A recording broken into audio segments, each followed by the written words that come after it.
Well, hello, everybody. It's Friday. And again, thank you for joining us for another lesson of the Lives and Lessons Learned from 100 Christians. We're doing someone you probably never heard of. Mary Mitchell Slessor was a Scottish missionary whose extraordinary courage, cultural adaptability, and faith-driven service transformed lives in the Calabar region of modern-day Nigeria. A Presbyterian pioneer, she broke barriers as a single woman missionary. All right. Living among the Efik and Okoyong peoples, advocating for women's rights, ending brutal tribal practices, and spreading the gospel.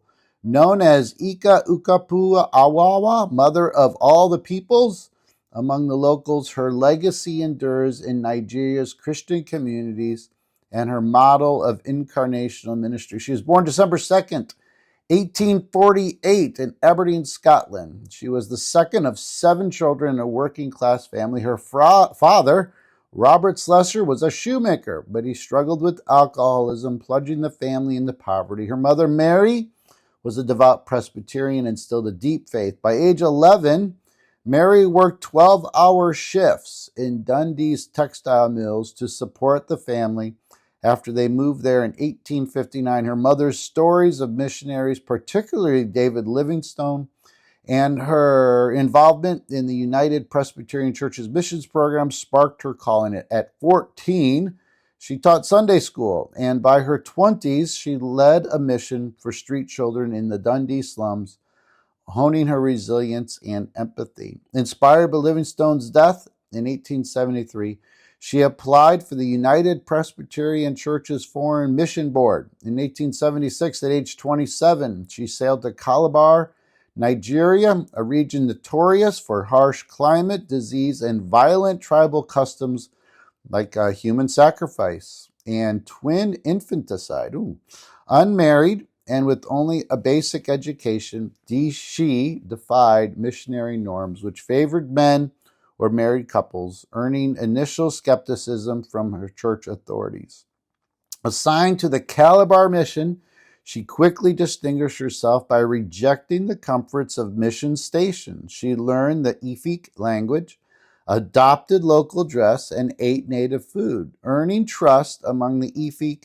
Unlike many missionaries, she lived simply, often in mud huts, and walked barefoot through jungles, embodying the gospel's humility.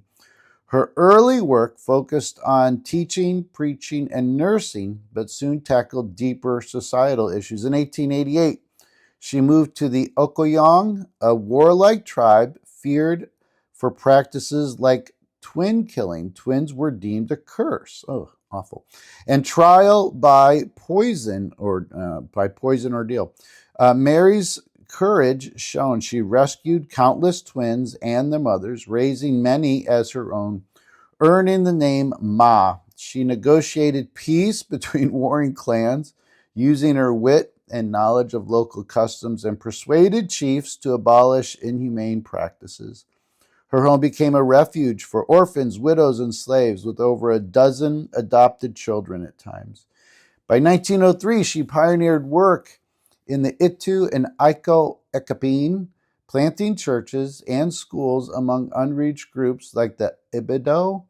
Appointed a magistrate by the British colonial government in 1892, the first woman to have such a role, she presided over native courts, mediating disputes and advocating for women's rights against polygamy and bride price abuses. Her influence led to the decline of witchcraft trials and human sacrifice, reshaping Okoyong and Efik societies. Mary never married, though she briefly considered a proposal from missionary Charles Morrison in 1891. His poor health ended the prospect.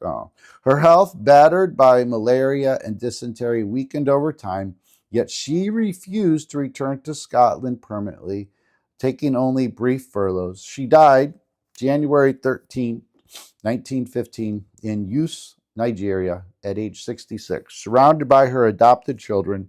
Her funeral excuse me, that's not fun. Her funeral drew thousands, and she was buried in Calabar with a Union Jack draped over her coffin, a rare honor for a missionary.